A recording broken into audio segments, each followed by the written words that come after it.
Bueno, que sigue con nosotros, son las 8 de la noche con 42 minutos. Recuerden nuestras líneas de contacto 107-0523, 107-0526 y nuestra página de internet www.elvistabueno.com. Entonces nosotros decíamos que Gabriel Cuadri se va a ir con más calma porque ya apareció la maestra el Bester. ¿Cómo le fue a la maestra el Bester ahora en su presentación en sociedad?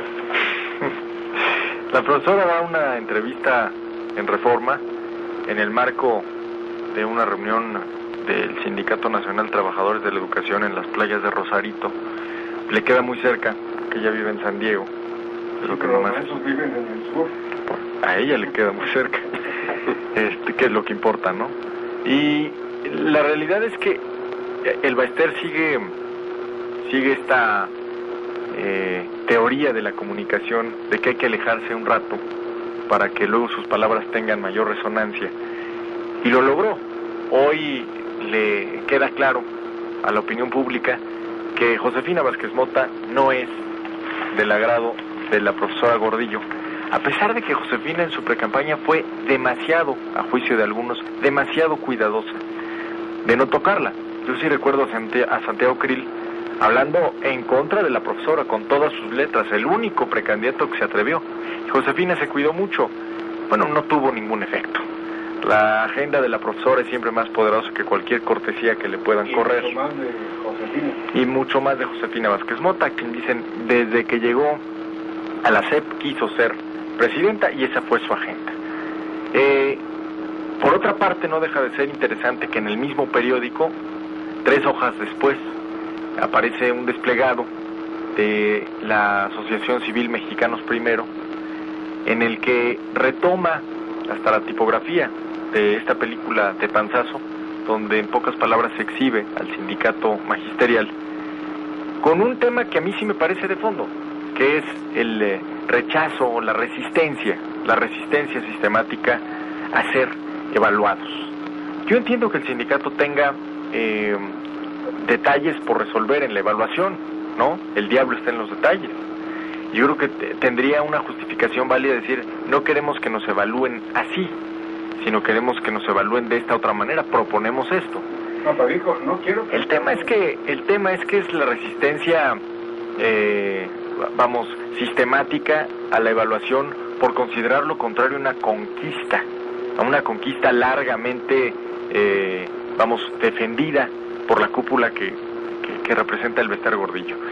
Y yo creo que sí hay una percepción generalizada, y no con poca razón, de que en este país los que están al frente de las aulas, en efecto, son personas que tienen una enorme responsabilidad frente a las próximas generaciones, pero además tendrían que ser mejor evaluados. Que también necesitan tener mejores techos, pisos, pizarrones, gises y alumnos, sin duda, pero pasa por la evaluación. Y es uno de los grandes temas que tienen resistencias hasta culturales, ¿no? Particularmente en este gremio. Y luego, el Baester se le olvida que, su poder y su predominancia en la escena nacional en los últimos años tiene más que ver con las negociaciones políticas que ha diversificado a través de su partido, el PANAL, que por la defensa del magisterio. Se sabe poderosa. Porque realmente a mí lo que siempre me ha consternado es esta imagen del líder gremial, cualquiera que sea, millonario, ¿no? Llegando en autos de lujo, viviendo en departamentos y en penthouses de San Diego, y que tiene 2 o 3 plazas de profesor para justificar su salario. Esa es la parte que a mí sí me parece totalmente reprobable, y donde se llenan la boca de decir que han defendido los sueldos del magisterio, cuando y regalan homers a los líderes seccionales, cuando en realidad son los profesores de México los que sí se la rifan, perdón que lo diga así, para que muchas veces incluso pongan de su bolsa para estar al frente de un aula. Entonces, me parece que el problema de fondo es una resistencia sistemática a la evaluación, no simplemente por el tema de la evaluación, sino porque cualquier cosa que les quite las canonjías obtenidas a lo largo de los años implicaría una grieta. Es decir, hoy es la evaluación, Dios quiere, mañana me van a pedir que transparente las cuentas del sindicato. Figúrense, ¿no? se acaba el mundo para una dirigente como la profesora Gornicho. Por ejemplo, en la actividad tú me decías al principio, me dio mucho gusto que tú tienes un concepto de los maestros de primer orden. ¿Por qué no nos platicas un poco? Bueno, yo donde he pasado la mayor parte de mi tiempo profesional es en las escuelas y fundamentalmente en muchas de las escuelas de Hidalgo. Y bueno, me ha tocado ser testigo de cientos de miles de maestras, de maestros que hacen un trabajo verdaderamente profesional con los recursos que tienen. O sea, todavía hay, en Hidalgo todavía hay 3,000, casi 4,000 maestros que trabajan en lo que llaman por contrato. Es decir, les pagan menos de 3,000 pesos, 2,400 pesos mensuales, y los mandan a las comunidades más alejadas, que es donde no quieren estar los maestros que ya tienen una base. Me ha tocado recorrer muchas comunidades de Huejutla, de Tepehuacán de Guerrero, donde hay maestros que caminan todavía 6, 7, 8 horas para poder llegar a su comunidad. Se van los lunes temprano o los domingos en la tarde y regresan los viernes en la noche o los sábados temprano. Es decir, testimonios de maestros comprometidos con la educación hay muchos, muchísimos. Fíjate que eso me lo ha platicado Jaime Costeira y coincide contigo en ese sentido sobre lo que es el maestro rural, el que realmente tiene que trasladarse 2, 3 horas en camino cuando bien le va. Sí, y Hidalgo es un estado rural, entonces con Jaime hemos tenido el privilegio de ir juntos a muchos lugares así de retirados, ¿no? ¿Caminando o se iba? Bueno, y la verdad es que ya nomás nos ha tocado decir en camionetas de estas de doble rodada que te suban, ¿no? Pero son muy alejadas realmente, ¿no? Ahora, el problema es sistémico. El problema del sindicato es que ha adquirido tal poder al paso de los años que hace inviable cualquier reforma. O sea, decimos que el CENTE no quiere la evaluación ahora, pero tampoco lo quiere la coordinadora. Sí, y luego una visión patrimonialista, ¿no? Porque la coordinadora está pidiendo que las plazas se puedan heredar. O sea, es una plaza de mi propiedad que tengo derecho de heredarla, como se hizo muchos años, ¿verdad? Aunque mi hijo o mi hija... ya no. Bueno, se hizo. Antes de que Josefina tomara la decisión de cambiarlo, ¿no? Como dice ella. Y aunque no tengan el perfil. Entonces yo creo que falta hacer mucho trabajo en la capacitación, en la capacitación permanente de los maestros, con algunas exigencias mayores. Sí, yo sí soy partidario de la evaluación en el sentido de evaluar para mejorar, ¿no? Evaluar para identificar cuáles son nuestras definiciones y para saber realidades, ¿no?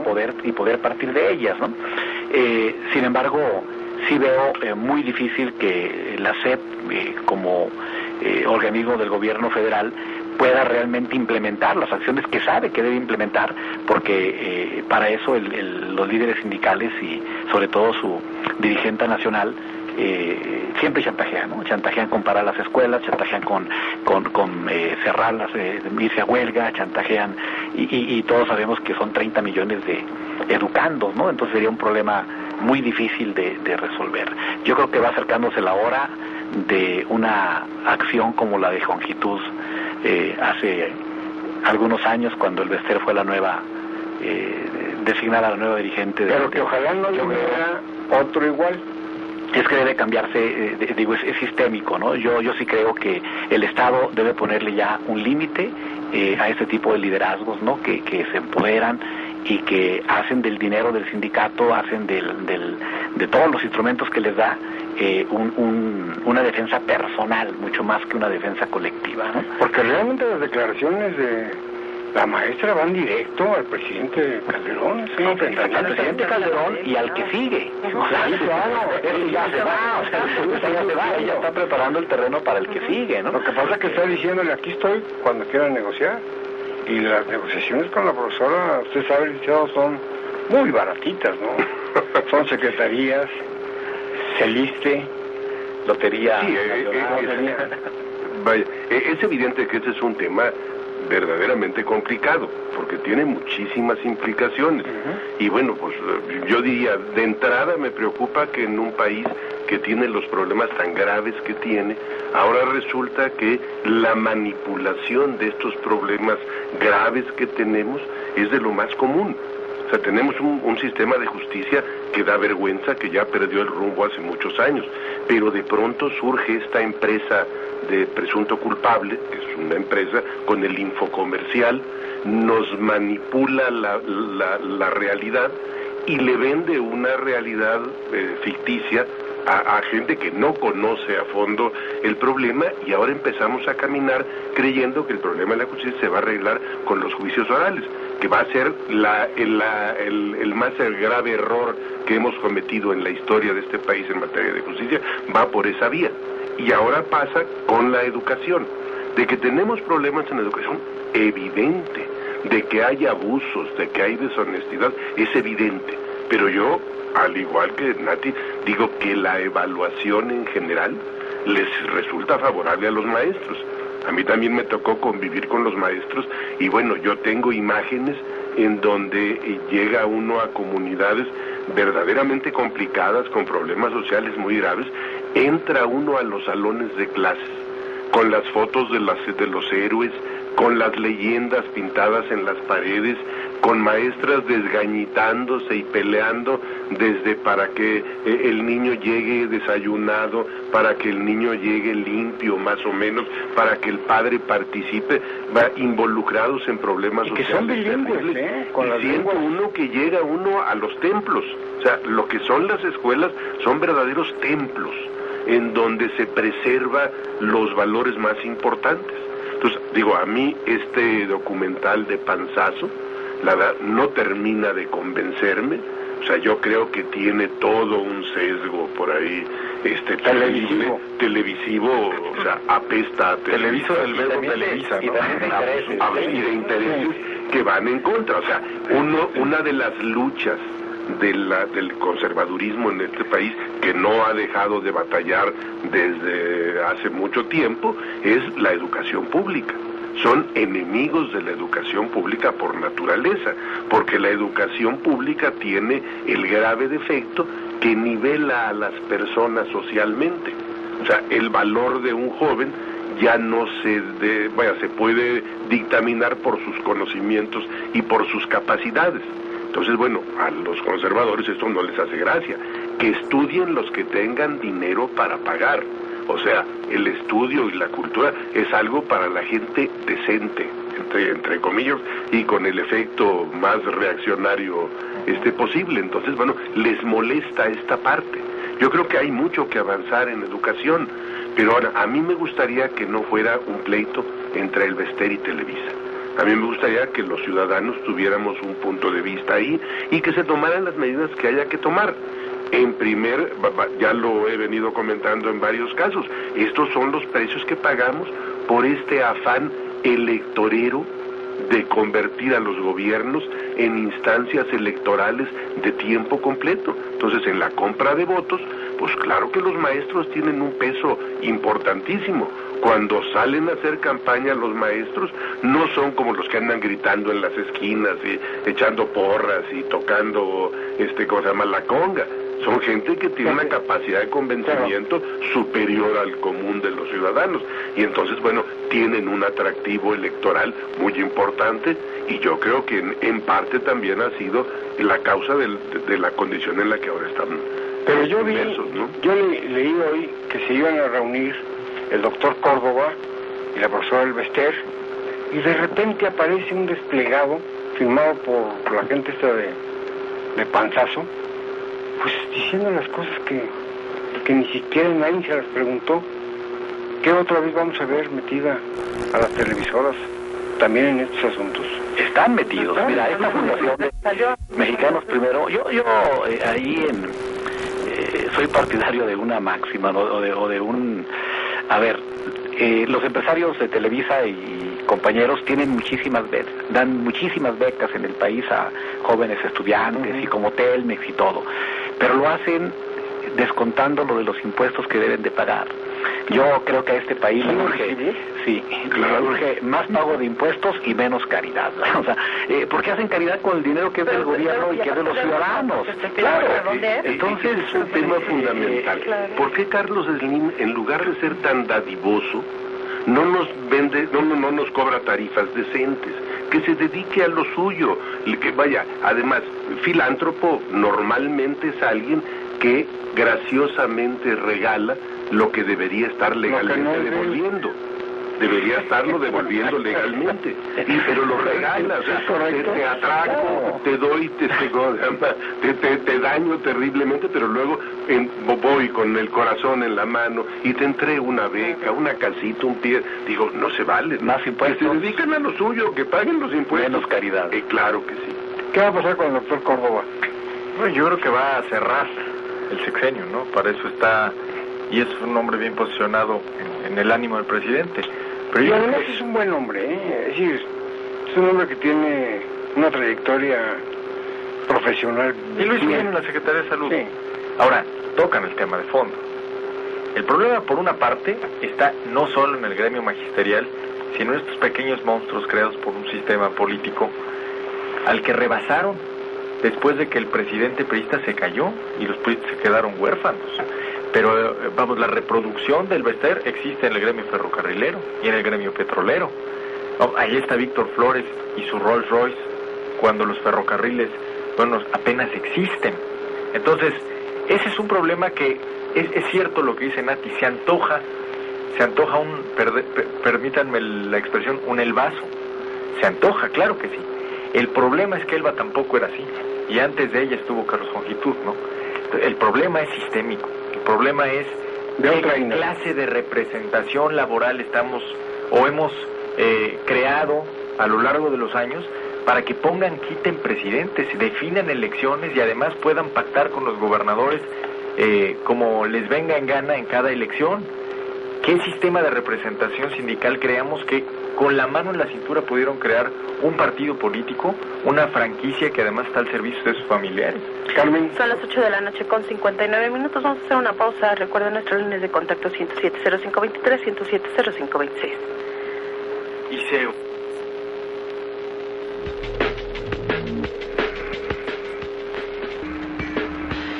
Qué bueno que sigue con nosotros a las 9 de la noche con 1 minuto. Recuerde, si tiene algún comentario que hacer en nuestras líneas de contacto 107-0523, 107-0526. Te veo muy emocionado con el tema, Pepe. Vamos. Yo nada más quería decir que el problema de este esquema en el que se crean pequeños feudos con patrimonios públicos, me refiero a la educación, al petróleo, a los ferrocarriles, es que les concesionamos a personas los temas que deberían preocuparnos a nivel de país, a nivel de una nación.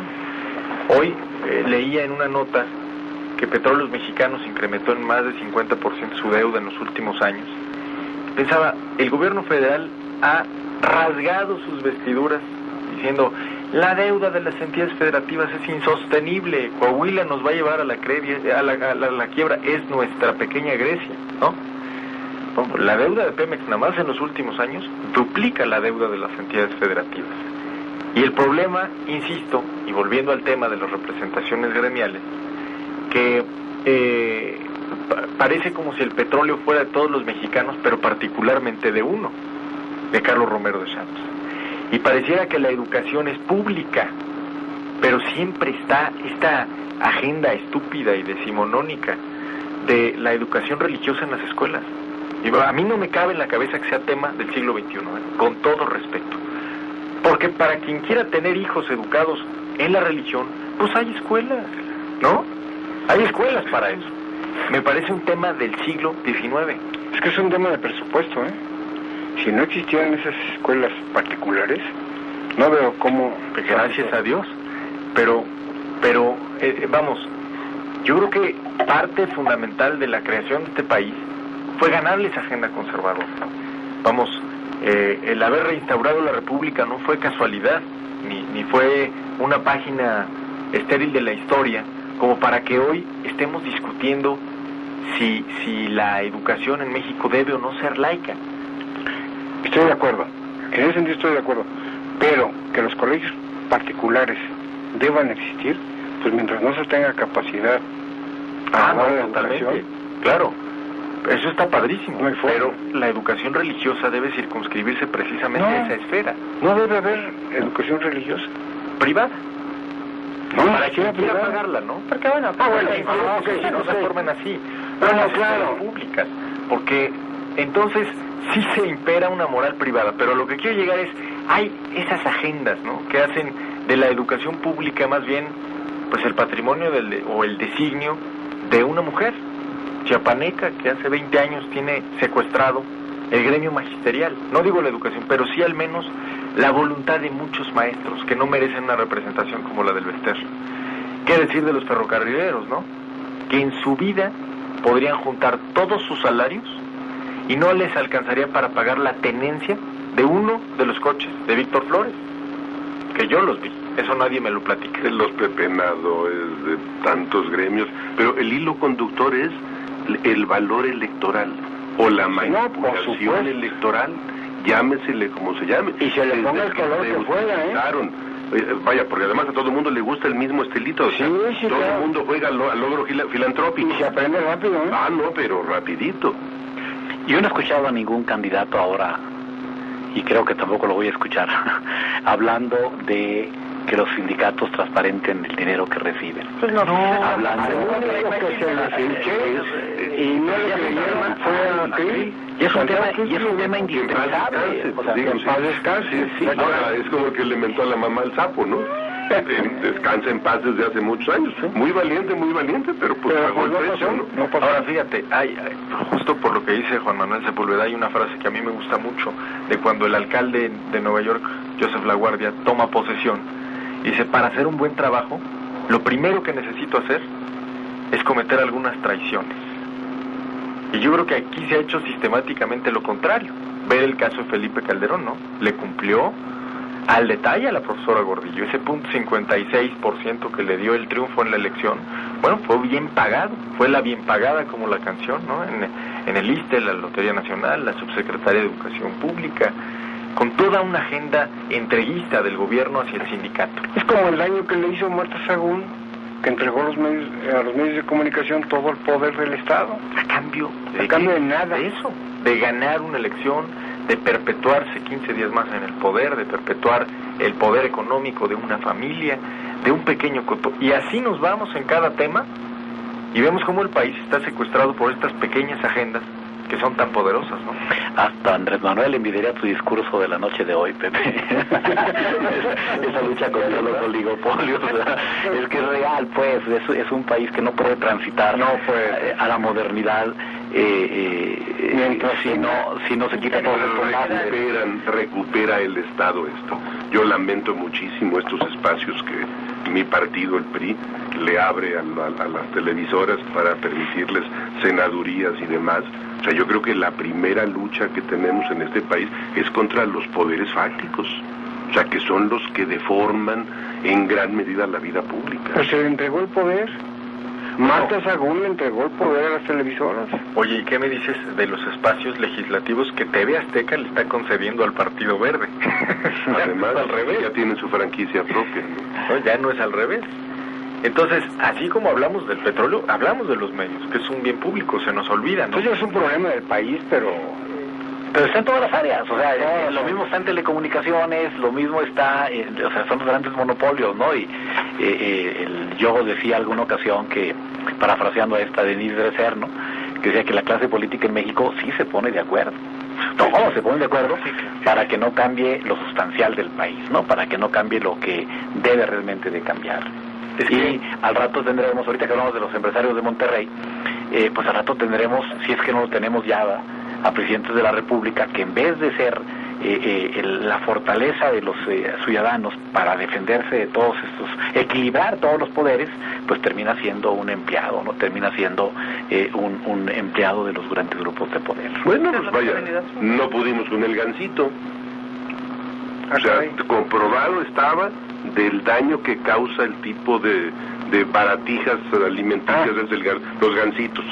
Pero resultó que, bueno, pues el Gansito tiene un papá que es Lorenzo Zedvige, y el señor Zedvige pesa. Entonces, ya hicimos los gansitos. Y tiene tiene una gansita jugando la candidatura, ¿eh? Sí, entonces vaya,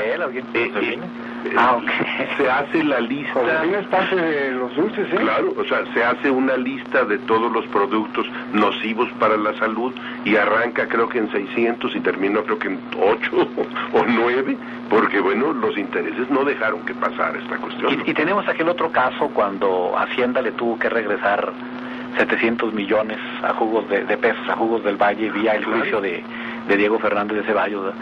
Porque los jugos no son alimentos. Los jugos son alimentos. Es una de contradicciones. Sí, entonces por eso no quieren que cambie nada, ¿no? Por eso los grupos de poder se cohesionan cuando tienen que cohesionarse, y entonces ves al obispo de Catepec sentado con el presidente de la Bolsa de Valores, sentado con el del sindicato. ¿Por qué? Porque esos intereses son intocables para ellos, ¿no? Pero además, bien decías, Nati, que a todo mundo le gusta hacer el logro filantrópico. Creo que el logro filantrópico se sustituyó por varios hijitos que son logritos monopólicos, ni siquiera filantrópicos. Porque cuando uno analiza el caso, por ejemplo, Telmex, es un excelente ejemplo. El caso Telmex, en el que se le agradece cada año al ingeniero Slim por todas sus obras de filantropía, no toma en cuenta que todos perdemos en este esquema. Y no perdemos porque el hombre sea el más rico del mundo, hombre. Perdemos porque cada mes hay una tarifa inflada que le llega a cada uno de nosotros, o al menos a 70 millones. Perdemos cada vez que se evalúa la cantidad que se tendría que estar invirtiendo en infraestructura de telecomunicaciones para que estas porquerías llamadas teléfonos celulares no se cortara la llamada o tuviéramos señal. Son 12,000 millones de dólares, 12,000 millones de dólares, lo que al año tendría que invertirse en telecomunicaciones. Invertimos 1,000. Y prácticamente Telmex dice, y digan que lo invierto. Y las otras compañías dicen, es que yo no le voy a meter lana, porque el señor posee el 70% del mercado. Entonces Slim contesta y revira, que le metan dinero los otros y yo le invierto también. Y en ese brete de que nadie quiere invertir los 11,000 millones restantes, y el Estado, estamos metidos. Y el Estado hace 2 años les devolvió, tú te acordarás, además con un acuerdo, porque en efecto ahí sí hay acuerdo, 6,500 millones de pesos en impuestos para el sector telecomunicaciones, vía exenciones, porque para eso sí hay acuerdo. Porque además hemos entrado en la dinámica de que los políticos son como de Lilliput, ¿no? Y le temen a un regaño de Televisa, a un veto de Telmex, a una sanción de algún sindicato poderoso. Tienes impresionado la Natividad por estás a su izquierda, ¿eh? Sí, ahora sí, me dejo rebasado por... A mí también, ¿eh? Rebasó por la izquierda, Pepe. No, si hiciéramos una enumeración de todas las acciones en donde se antepone intereses absolutamente bastardos a los intereses nacionales, vaya, es impresionante. Yo, siguiendo la idea de Nikito Nipongo, decía que había que hacer un museo nacional de los horrores. Pero vaya, me di cuenta que no tenemos espacio para construirlo. La pura sala Marta Sagún sería de cientos de hectáreas, ¿no? Entonces, bueno, sí sería terrible. Y si expresamos el terreno de la cuestiones, por ejemplo, aquel decreto donde que se había planteado para defender a la industria azucarera mexicana, la industria cañera y azucarera, en donde se impedía, pues, se le ponía arancel a la entrada de la alta fructuosa para ayudar a esto, y que Fox llegó y lo quitó. Curiosamente, entre los documentos de los amigos de Fox estaban cheques de Cargill. Pero yo me pregunto, ¿qué hacemos los medios de comunicación? ¿Qué hace la opinión pública? Es decir, echamos la culpa a todos los enredos, las telarañas que hay en este país. ¿Y qué estamos haciendo nosotros, cada uno en su individualidad, para corregir esto? Yo creo que, vamos, el camino no es fácil. Pero hay un principio, y no hemos empezado. Hay quien opta por el boicot, hay quien opta por la consigna. Yo pienso que tendremos que hacerle también presión a nuestros políticos. ¿Dónde está la señora Waller? ¿Para qué? Para que se la crean, Luis, de que son más poderosos, o que pueden llegar a ser más poderosos, y que siempre tienen, lo voy a decir en el mejor de los sentidos, la opción de la traición, en el sentido de la frase que decía de La Guardia. Es decir, me ayudaste a ganar. Pues sí, pero hay un interés público que es más importante que el compromiso que tengo contigo, y lo contraje en una coyuntura electoral. Y que además tiene mucho de ilegítimo ese acuerdo. Y que tiene mucho de ilegítimo. Es decir, de verdad, creo que este país ya no solo necesita cambiar ciertas cosas, necesita enviar mensajes de que se pueden cambiar. Es decir, a lo mejor con el vaso no resuelves el tema educativo, me queda muy claro. Invertimos la tercera parte en ciencia y tecnología de lo que invierten Brasil, Rusia, China y la India. La tercera parte, cuando en teoría jugamos a competirles, ¿no? o a estar cerca. Yo sé que el tema educativo no se resuelve quitando a El Baester o con un sabadazo o con un golpe de timón así, pero sí se enviaría un mensaje, y lo mismo en otros gremios. Y yo creo que este país lo que sí está urgido es de mensajes, de que hay, número uno, la voluntad política de modificar las cosas, y número dos, yo celebraría que la opinión, no, hoy no, pero que la opinión pública le respondiera a un político, es decir, creo que se lo merecería, le respondiera a un político que le dijera: a ver, me la voy a rifar, me la voy a jugar en frente de todos estos intereses oligopólicos, me van a criticar, vas a ver porquería y media de mí en la televisión, van a hablar muy mal de mí en la radio, va a haber huelga nacional, pero ¿sabes qué va a valer la pena? Y yo creo que ese es un discurso que al menos en cierto sector de la sociedad tendría que pegar. Yo les pregunto, ¿dónde está la Wallace? ¿Dónde está Sicilia? ¿Dónde están tantos y tantos y tantos líderes que se doblan? Por ejemplo, Sicilia dice que él se va por no votar. Muy mal. Pero es que es muy difícil, don Luis. La verdad es que es un problema tan endémico en nuestro país, que además, pues la historia no da saltos, ¿no? Lleva su tiempo y las generaciones... Sí, pero la Wallace, por ejemplo, que era un ejemplo, ahora es una candidata y mala. A ver, don Luis, pero ¿qué le parece, más respuesta del ciudadano de decir que no está de acuerdo, que llevó a un partido político, que sacó a un partido político del poder federal en el 2000 y lo sacó de manera contundente y diciéndole basta, o sea, ya hay un hartazgo, hay un llano, y le dio la oportunidad a otro partido político que tenía 50 años de propuestas de un país diferente? ¿Le parece poco castigo el que 12 años después los mismos electores digan: te dimos una oportunidad, quisimos que construyeras un país diferente como lo prometiste, no lo estás haciendo y te vamos a sacar del poder? O sea, estos costos son altísimos y los políticos tienen que ir aprendiendo de ellos, porque ahora podrá ganar el PRI si las cosas siguen como van, pero no tiene un cheque en blanco, porque la ciudadanía sabe que en 6 años, si no cumple las expectativas, en 6 años lo puede sacar del poder. O sea, ¿qué más fuerza podemos tener los ciudadanos organizados a través del voto? Que es realmente quitar y poner. Antes teníamos muy claro, al menos antes del 2000, que el PRI no solo monopolizaba el poder, sino monopolizaba las culpas, ¿no? Todo era culpa del PRI. Era una opción muy fácil, era sencillo el diagnóstico. Que se vaya el PRI y se acabaron los problemas. Eso fue lo que pensó Fox. Eso, y le hizo pensar a la gente. Claro, y hoy nos damos cuenta que el problema de este país es mucho más complejo de quitar y poner partidos en el poder. Y que hay un entramado de intereses oligopólicos que trascienden la esfera de los partidos. Hombre, ojalá fuera el problema de colores, ¿no? Entonces, me parece que al menos un avance a lo largo de estos 12 años, y vaya que ha costado, es entender, al menos en una parte de la opinión pública, que el problema no es de partidos, que el problema es de cotos. Pero ahí vamos más profundo. El problema también es de ciudadanos. Claro. Que es lo más complicado de todo. Pobres ciudadanos que además están bombardeados por los medios masivos, porque yo creo que medios de comunicación tenemos que hacer una diferenciación de aquellos que trabajan cotidianamente en espacios determinados y aquellos que se meten al 80% de los domicilios o más a través de esto, y que se han dedicado a deformar y a banalizar la vida pública, a ridiculizar, esto que vemos del odio para los diputados. Digo, tampoco creo que sea para tanto. Los hay malos, definitivamente, pero para que sean tan odiados, yo creo que aquí sí hay una manipulación de los medios, de los medios masivos, apoyando a los poderes fácticos. Entonces vamos a hacer que el ciudadano se enoje solamente, que quiera desaparecer el Senado, acabar con los plurinominales, acabar con los partidos, por la partidocracia. Perdón, Pedro Ferriz, pues ¿para qué te vas más lejos? Pero esto de la partidocracia, yo quiero saber que les hiciéramos una medida a los partidos políticos, qué tanto actúan en base a sus documentos básicos.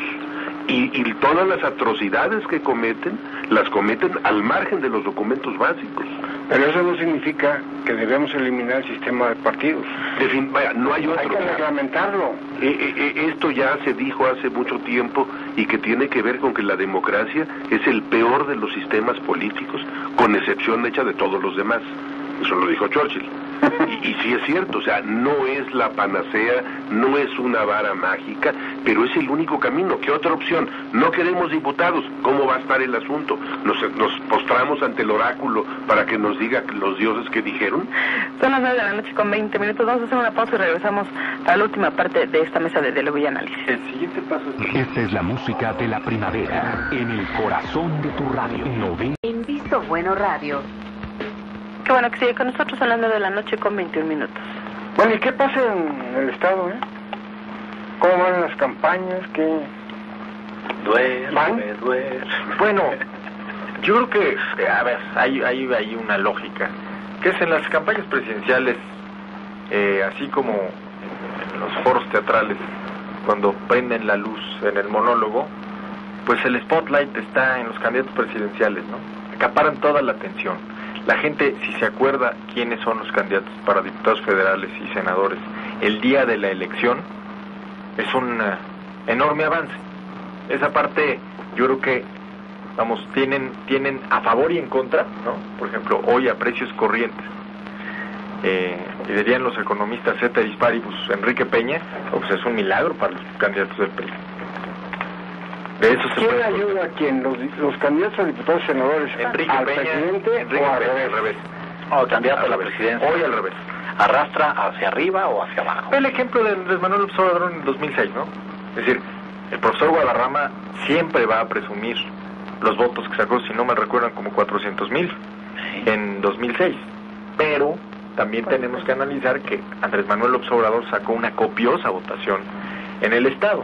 Es un efecto, una ola que los arrastra favorablemente, y hoy, a precios corrientes, insisto, pues esa ventaja es para el PRI, y el PRI de Peña, ¿no? Sí hay campañas locales, El asunto es que efectivamente la atención está concentrada en lo nacional y los candidatos a diputados y a senadores pues hacen un trabajo de casa por casa, de visitar comunidades, pero no es un trabajo lucidor, porque además ni tienen el dinero que tradicionalmente tienen para los... Ni a los medios les interesa. Ahora sí es. Hay un tema importante en la elección de candidatos a diputados y senadores, que es que por primera vez desde 1997 podría darse un presidente con mayoría. Es decir, el primer presidente de la República de la alternancia con mayorías en las cámaras. Y yo pienso que de darse ese escenario, la exigencia sería similar a la de Fox, Es decir, no solo cambiar de partido, sino te estamos dando la mayoría en las cámaras. Aplica una agenda de gobierno, llévala a cabo, y en 6 años nos vemos. En otras palabras, no hay pretextos, Con mayorías en las cámaras no hay pretextos, porque el pretexto de la alternancia, el pretexto de los últimos 12 años es que no tenemos un el Congreso no me deja gobernar, ¿no? Y en algunos casos yo celebro que el Congreso haya parado algunas reformas, ¿no? Al menos metió las manos. Vaya, el caso de la ley, el Instituto para la Información, la ley de acceso a la información venía en una propuesta de Fox, y me tocó a mí verla como diputado, y que era la creación de una oficinita en la Presidencia de la República. Cuando interviene el Grupo Oaxaca es cuando le da el tamaño de lo que tenemos ahora. O sea, afortunadamente le metieron mano en eso. Entonces, ahora, aquí a mí en lo particular me parece que va a ser muy complicado hacer un diagnóstico así tan fácil, porque en el caso de Fox, la gente estaba emocionada con Vicente Fox, obnubilada, él pudo haber hecho los buscada, que quisiera. Sin embargo, no le dio esa mayoría avasalladora en el Congreso, En el Congreso no hubo tal condición. Entonces, digo, habrá que ver cómo opera esto, porque hay también quien dice, espérame tantito, qué bueno que no tenga todo, que no pueda hacer todo lo que quiera. Si esa pregunta se la hiciéramos a la opinión pública, yo creo, en lo personal, que diría, dáselo todo al mismo sean panistas, sean priistas o sean perredistas, porque si no, ya otra vez 6 años van a pasar sin que pasen las reformas que tanto requiere el país. Es que, a ver, yo estoy de acuerdo contigo, Juan, pero si el PRI obtiene mayoría en ambas cámaras, en la próxima legislatura, las legislaturas, le habrá salido una jugada de 3 bandas. Porque en los últimos 12 años, vamos, yo sé que ha sido un contrapeso, pero también se han dejado sentir para frenar muchas cosas de la agenda de los presidentes del PAN. Pero se generó esa percepción de que el Congreso no deja gobernar, para bien y para mal, es un hecho. Con la obviedad de Fox y con la exageración, pero esta percepción de que el Congreso mayoritariamente opositor frena reformas estructurales, existe. No estoy diciendo que sea válida, pero existe. Hoy más que hace 6 y que hace 12, podría ser un factor para decir, te doy mayoría. Es perfectamente lógico lo que se plantea, nada más que también el mexicano tiene un don de ocultar la realidad. O sea, vaya, en muchas ocasiones veíamos los eventos, plazas llenas del PRI, por ejemplo, y eventos de 2, 3 personas por el PAN. Y en las elecciones veíamos el efecto totalmente contrario. De los miles que había, pues resultaba que los votos eran menos de que aquellos que no... O sea, la gente sabe disimular muy bien, y entonces vaya, llega un candidato, sí, como no, pásanle, llega el otro, sí, como no. Si lo platicamos a nivel social, tienen prendidas 3, 4... Y de las plazas llenas, 2 veladoras y las tienen. De las plazas llenas, ¿cuántos tienen credencial de elector? Y de los que tienen credencial de elector, ¿cuántos deciden ir a votar? Por eso los grandes mítines y todo eso, es para enseñar músculo. Oye, y de las plazas llenas, vamos, de los que están en la plaza llena, ¿cuántos estuvieron en la plaza llena de antier? No, claro. Bueno, sobre todo en las ciudades chicas, en las comunidades, es hasta algo atractivo para romper la rutina y el aburrimiento de la vida cotidiana. La torta, el plátano, la fruta. En la Huasteca se usaban mucho esas campañas. O sea, el candidato iba en 40, 50 camionetas de sus amigos a todas las comunidades. Entonces la comunidad se llenaba con los que llevaba él. Entonces los actos eran nutridísimos, pero se iban y se quedaba la comunidad vacía totalmente, ¿no? Yo creo que ese folclore que tenemos en la política mexicana es digna de hacer un libro, pero para no cometer ese tipo de errores. No dejan nada y cuestan mucho. Pero además hay un ingrediente. Ahora ya le están pegando a donde más duele, que es en el estómago, en la esperanza. O sea, en el país, ya antes decíamos que daba para mucho, que no pasaba nada, era el país del no pasa nada, pero ahora ya estamos percibiendo en materia del medio ambiente, en materia de seguridad, en materia de empleo, que estamos tocando fondo. O sea, ya la cuestión está muy complicada. Yo creo que la gente ahora aprendió a recibir todo lo que le regalen, claro, y decidir su voto el día que vaya al proceso sin las presiones de te regalé un... Porque de los mismos partidos políticos... Tristemente... ¿no? Decían, vota, toma lo que te den y vota por mí. Pero tristemente no solo reciben todo lo que les dan, lo exigen. Es decir, vuelve una obligación. Ya el círculo perverso. Ese es otro capítulo, el mercado del compro del voto, del voto, por supuesto. Que ya, hay votos de a 5,000 pesos. Yo insisto mucho en el número de este libro de Luis Rubio, de Luis de la Calle, que el salto que dio la medición de la pobreza en 2006, solo por la cantidad de recursos que se tiró en las elecciones, yo creo que tiene que hacernos ver cuánto estamos gastando en ver quién gana y quién pierde, ¿no? Es lamentable, pero bueno, a fin de cuentas, pues a usted que nos está escuchando, no se olvide votar el 1 de julio por quien quiera y todo a fin de cuentas analizado previamente. Y recuerden, estamos ya en el aniversario número 3 de nuestra mesa de diálogo y análisis de Visto Bueno. Si usted tiene algún comentario, nuestra página de internet también está a su disposición para que usted pueda accesar a ella y checar los podcasts, y nuestro correo electrónico también, vistobuenoradio@hotmail.com. Le agradecemos que nos haya acompañado un lunes más y lo esperamos en una próxima mesa de diálogo y análisis de Visto Bueno.